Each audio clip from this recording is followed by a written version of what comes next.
উগ্রশ্রবাসুত তিনি উপবিষ্ট আছেন ব্যাসাসনে। ব্যাস পূজা সম্পন্ন করে মুনি ঋষিবৃন্দ, শৌনকাদি মুনি ঋষিবৃন্দ তাদের সকলের ব্রহ্মতেজ অর্পণ করেছেন বলরামের আশীর্বাদ ধন্য উগ্রশ্রবা শিরদেশে। বলদেবের কৃপা হলে সেই তো কথা বলতে পারে হরিকথা। রাধে রাধে।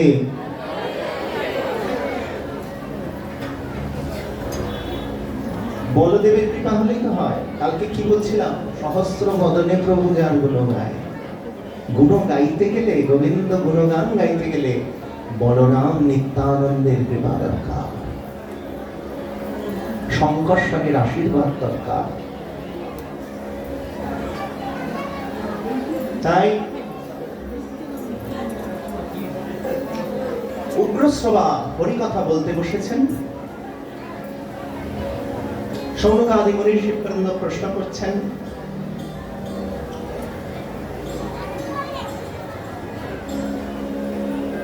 এই কলিযুগের মানুষ স্বল্পায়ু, আহার শুদ্ধি, সঙ্গ শুদ্ধি, বিহার শুদ্ধি কিছু নাই। সেই মানব জীবনের মুক্তির উপায় কি? পরমেশ্বর ভগবান শ্রীকৃষ্ণ তার অবতার এবং তার আবির্ভাবে যে লীলা বিলাস করেছেন, সেই লীলা কথা আপনি ব্যক্ত করুন। ভগবান শ্রী বাসুদেবের লীলাসমূহ শ্রবণ করতে চাই।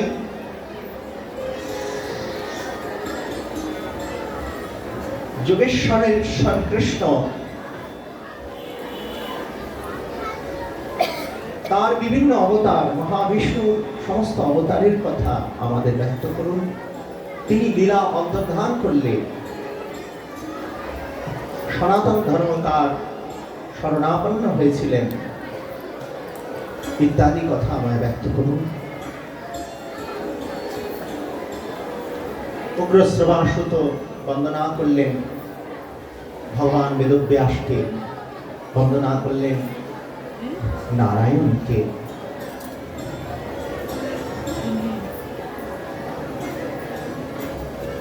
यस्यानुभावमखिलं श्रुतिशारमेकमध्यात्मदिवमिति तितीर्षतान्तमुन्दं संसारीणां करुणया पुराणगुरुतं तं व्याससुरमभयामि गुरुन्मुनिनाम्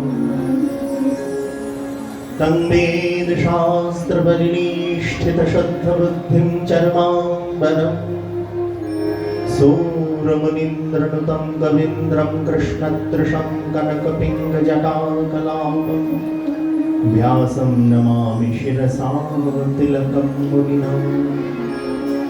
ব্যাস ভগবান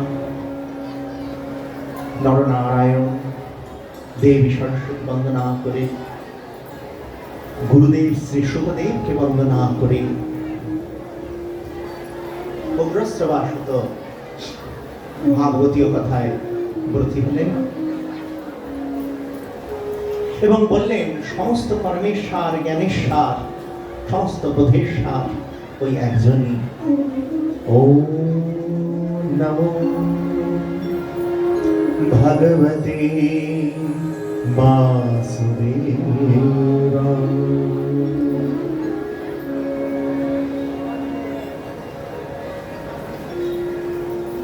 ভগবানের অনন্ত অবতারের কথা উগ্রশ্রবাসুত ব্যক্ত করলেন। সৃষ্টির আদিতে পরমেশ্বর ভগবান তার পুরুষ অবতারে বিরাট রূপে নিজেকে প্রকাশ করলেন। পুরুষাবতারের এক অংশ গর্ভ উদকে শয়ন করলেন।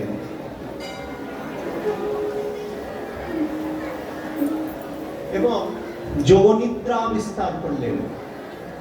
যোগ নিদ্রা, আমাদের নিদ্রা নয়, যোগনিদ্রা, তাতে বড় সুখ। ভক্ত সাধু সন্তগণ তারা নিদ্রাতেও বড় আনন্দ পায়।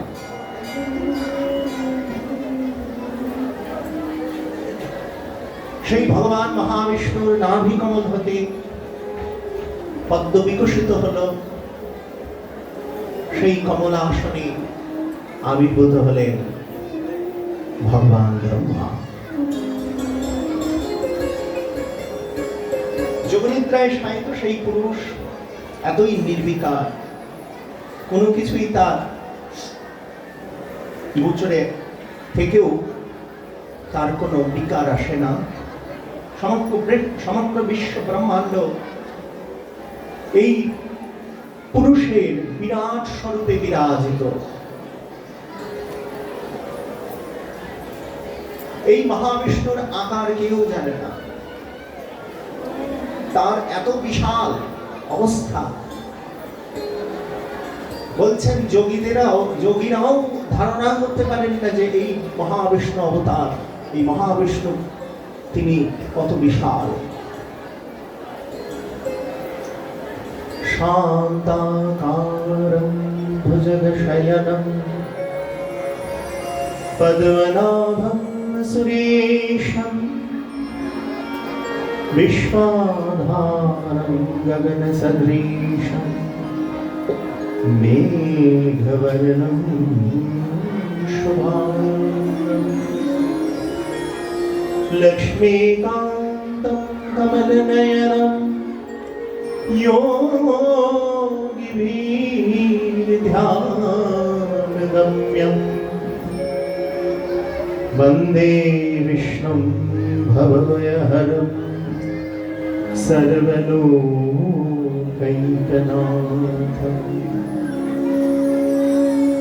योगिभिर्ध्यानगम्यं, যোগীগণেরও ধ্যানের অগম্য, তারাও ধারণা করতে পারেন না।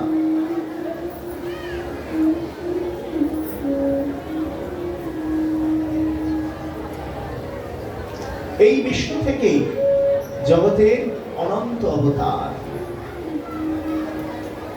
তার প্রথম অবতার এই জগতে ব্রহ্মার 4 পুত্র, তারা এই জগতের প্রথম অবতার।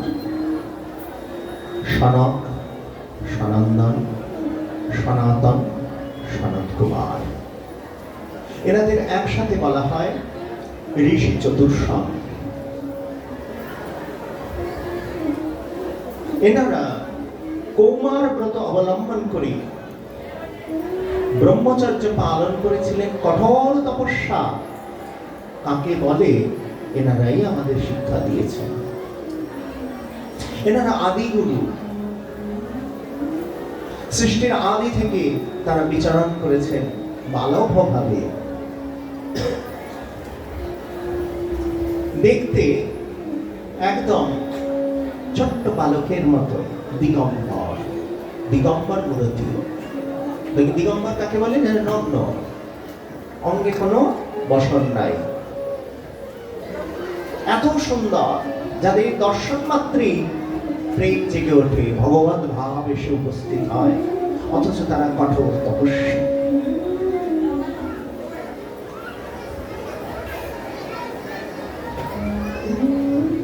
ব্রহ্মার এই 4 মানস পুত্র, ব্রহ্মার মানস থেকে তারা আবির্ভূত হয়েছে।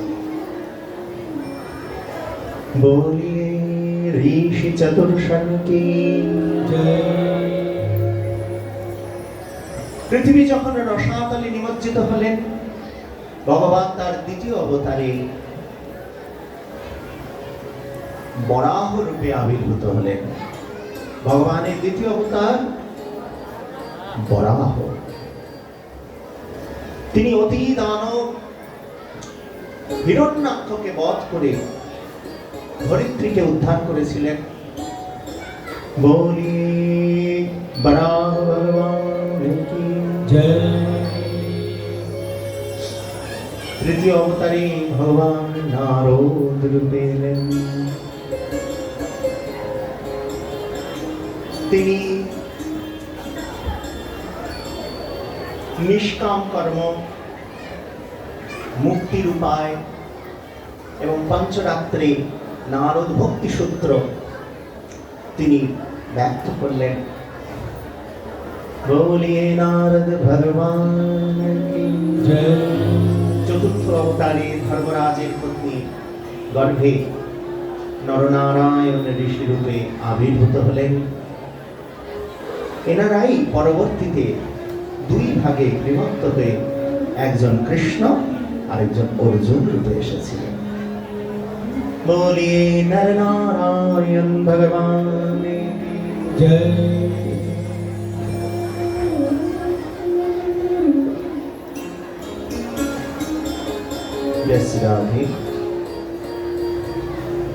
पंचम अवतारे भगवान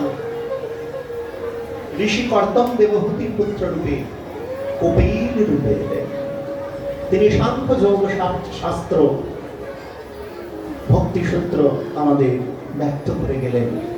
বলি কপিল ভগবান জয়। ষষ্ঠ অবতারে মহর্ষি অত্রির পুত্র রূপে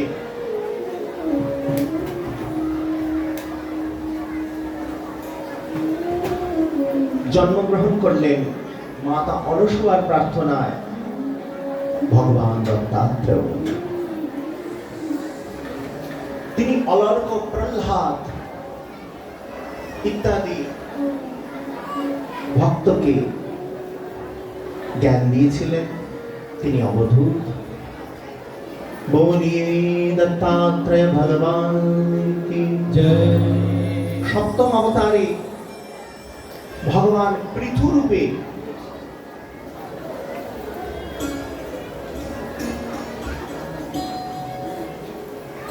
सप्तम अवतारे भगवान प्रजापति रुचि एवं तार पत्नी आकुतिर गर्भे यज्ञ रूपे आविर्भूत हले। जय जय यज्ञ भगवान की जय। अष्टम अवतारे ऋषभ देवेर नामे भगवानेर आविर्भाव हलो। তিনি গার্হস্থ্য ধর্ম, সন্ন্যাস ধর্ম আদি আমাদের সমস্ত কার কোন ধর্ম সেটিকে সুন্দরভাবে কিভাবে পালন করতে হয় সেই শিক্ষাগুলি দিয়েছিলেন। বলিয়ে ঋষভদেব ভগবান কি জয়। নবম অবতারে ভগবান ঋষিগণের দ্বারা প্রার্থিত হয়ে পৃথু রূপে আবির্ভূত হয়ে ধরিত্রীকে শস্য শ্যামলা করেছিলেন শত অশ্বমেধ যজ্ঞ আদি করে। বলিয়ে পৃথু ভগবান কি জয়। চাক্ষুষ মন্বন্তরে যখন মহাপ্লাবন এসেছিল তখন পৃথিবীকে উদ্ধার করার জন্য আর বেদ উদ্ধারের নিমিত্ত ভগবান মৎস্য অবতারে আবির্ভূত হলেন। প্রলয় পয়োধি জলে ধৃতবানসি বেদম विहितवहित्र चरित्रमखेदम् केशवधृत मीनशरीर जय जगदीश हरे जय जगदीश हरे। জগদীশ্বর মীন অবতারে ধরাধামকে রক্ষা করেছিলেন। এরপর সমুদ্র মন্থনকালে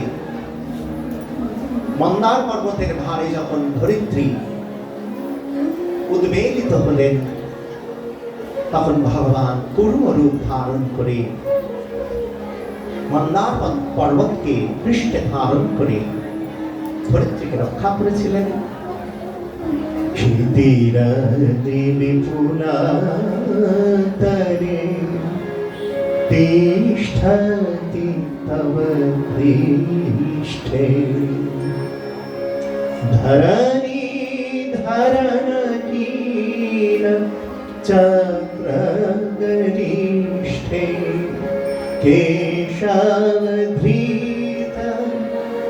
কূর্মা শরীর জয় জগদীশ হরে জয় জয় जगदीश हरे बोले गुरु भगवान की जय। द्वादश अवतारे भगवान धन्वन्तरी रूपे अमृत कुंभ आविर्भूत हलेन। जय जय धन्वन्तरी भगवान जय। मोहिनी अवतारे असुर विमोहन करे दानव कुल के वंचित करे देवता कुल के अमृत भांड पान करालेन। बोलिए मोहिनी भगवान की जय। चतुर्दश अवतारे भगवान नरसिंह रूपे आविर्भूत हलेन। भक्त प्रहलाद के रक्षा करे भक्त वत्सल नाम के सार्थक करलेन। उग्रं वीरं महाविष्णुं ज्वलन्तं सर्वतोमुखं नृसिंहं भीषणं भद्रं मृत्युमृत्युं नमाम्यहम्। जगते समस्त मृत्युर যিনি মৃত্যু স্থাপন করেন তিনি সেই অমৃত স্বরূপ ভগবান নরসিংহদেব। बोलिए नरसिंह भगवान की जय। पंचदश अवतारी भगवान नरसिंह रूपे षोडश अवतारे भगवान परशुराम रूपे आविर्भूत हलेन। 21 বার নিক্ষত্রিয় করে ধরিত্রীকে ক্ষত্রিয় শূন্য করেছিলেন। অনাচারী ব্যভিচারী সমস্ত রাজন্য মণ্ডলীকে বিধ্বংস করে দিয়েছিলেন। সেই দুর্দম অনাদি শক্তিধর भगवान परशुरामेर जयगान करी। बोलिए परशुराम भगवान की जय। सप्तदश अवतारी যখন ধরিত্রী জ্ঞান শূন্য হয়ে গেল, রাধে রাধে, ধরিত্রী যখন জ্ঞান শূন্য হয়ে গেল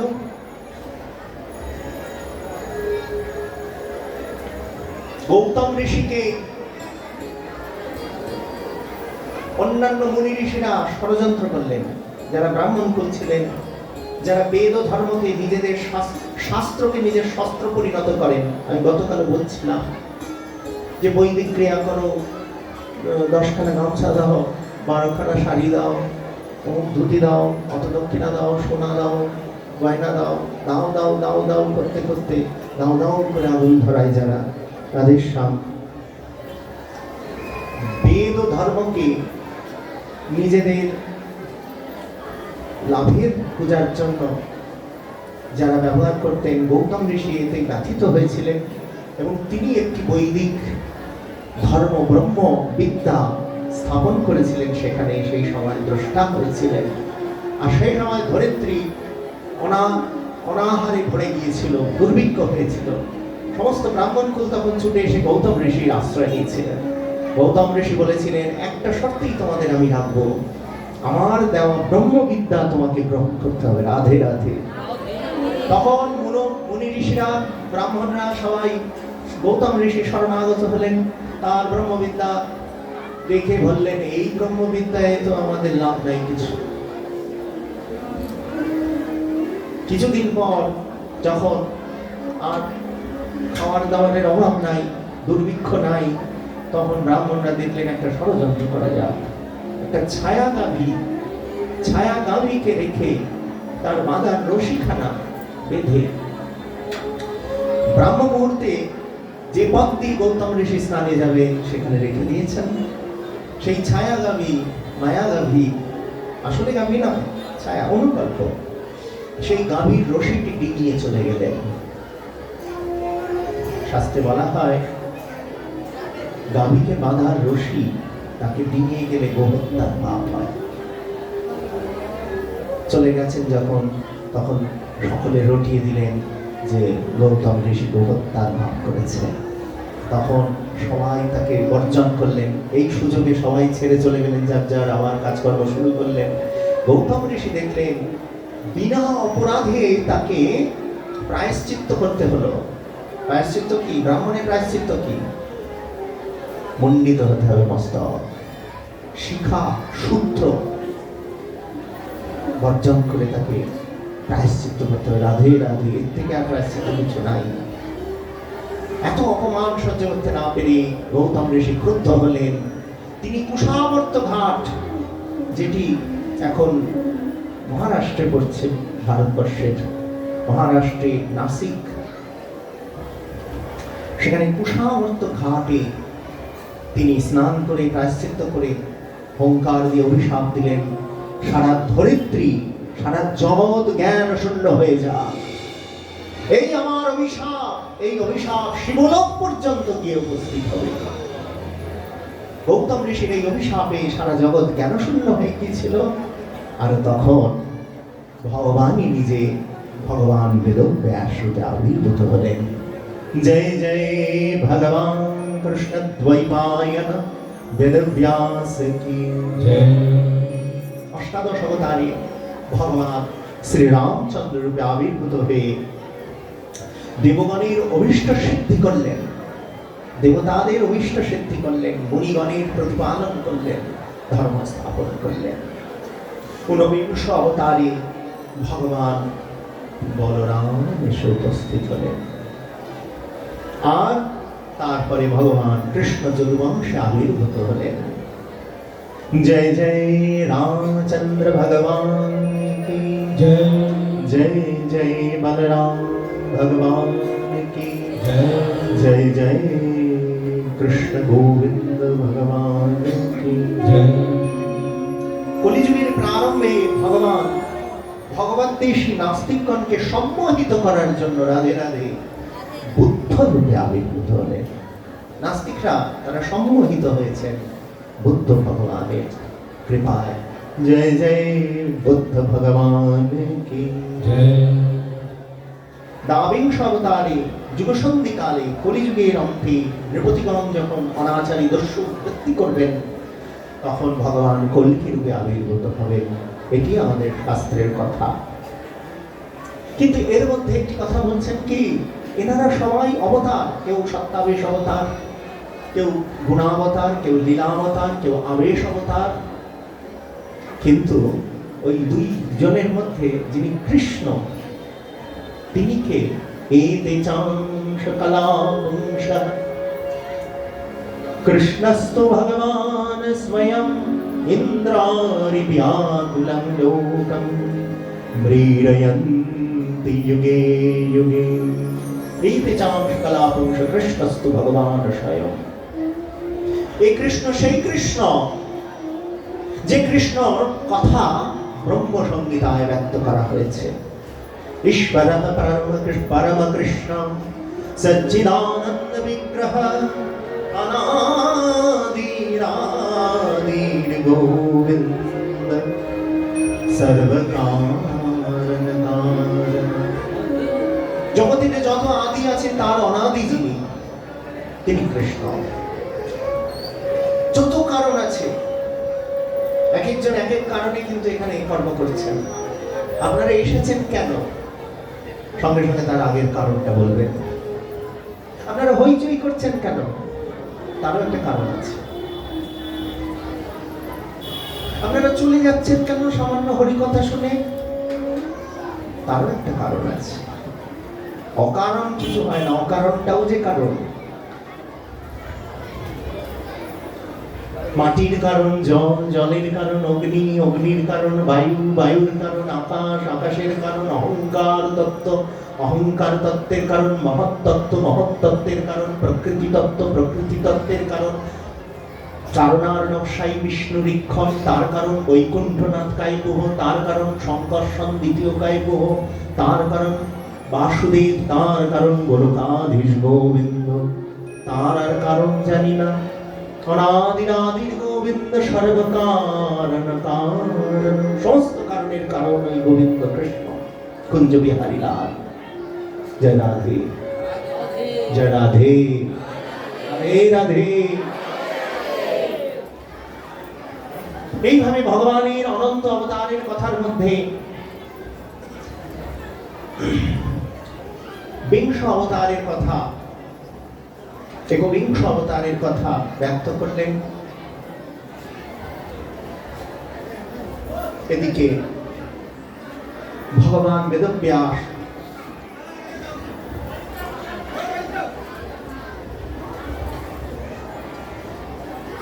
ভগবান বেদব্যাস বিষণ্ণ চিত্তে অবস্থান করছেন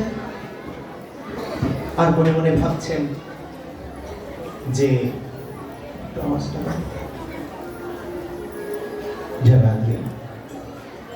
ভগবান বেদব্যাস মনে মনে ভাবছেন, আমি জগতের কল্যাণী ভগবানের জ্ঞান অবতার বেদব্যাস গৌতম ঋষির অভিশাপের পরিণতি রূপে ব্যাসদেব এসেছেন রাধেশ্যাম।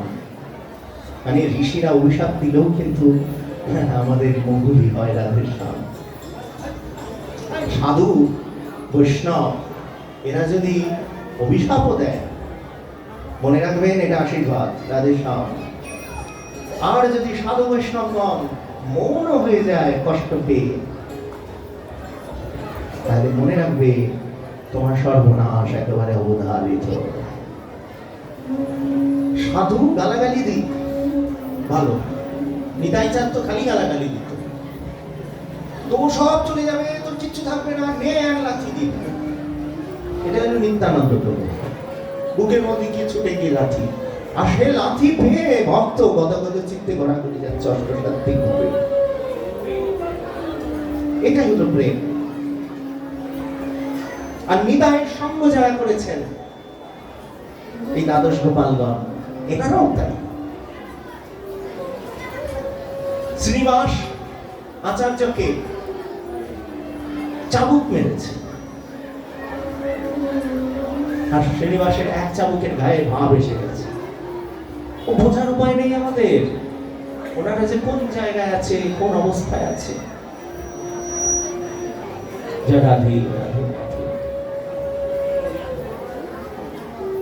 একবার বিজয় কৃষ্ণ গোস্বামীজি দেখেন, কুলদানন্দ ব্রহ্মচারী এসেছেন, রাধে রাধে, আর গা পুড়ে গেছে, সারা গায়ে তেল, গরম তেল। কি হয়েছে না, এক ওই মিষ্টির দোকানে সব জায়গায় ভিক্ষা করতে যেত, সাধুরা ভিক্ষা করতে যেত, সাধুর ধর্ম কি ভিক্ষা, ভিক্ষা করতে যেতেন।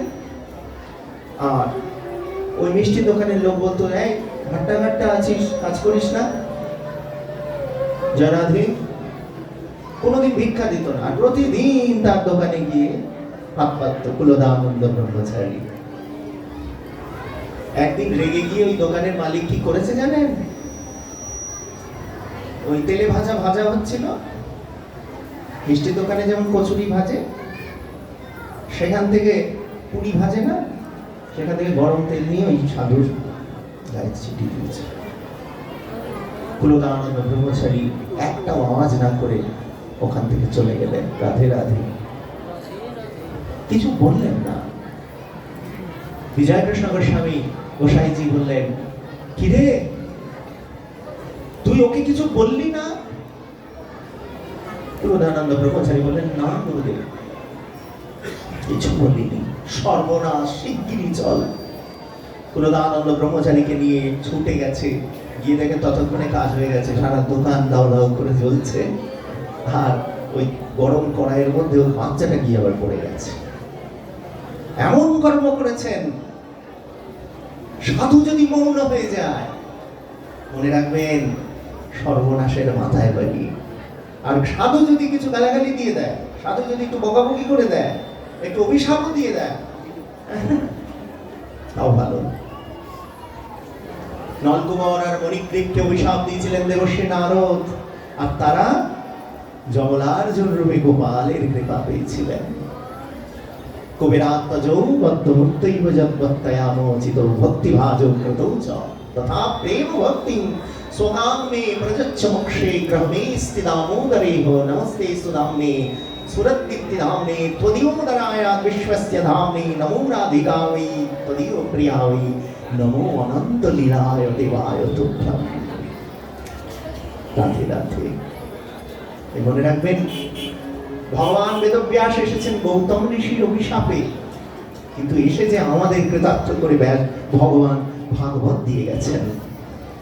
রাধে রাধে। সেই ব্যাসদেব জগতের জন্য অনেক কর্ম করলেন, জগতের কল্যাণে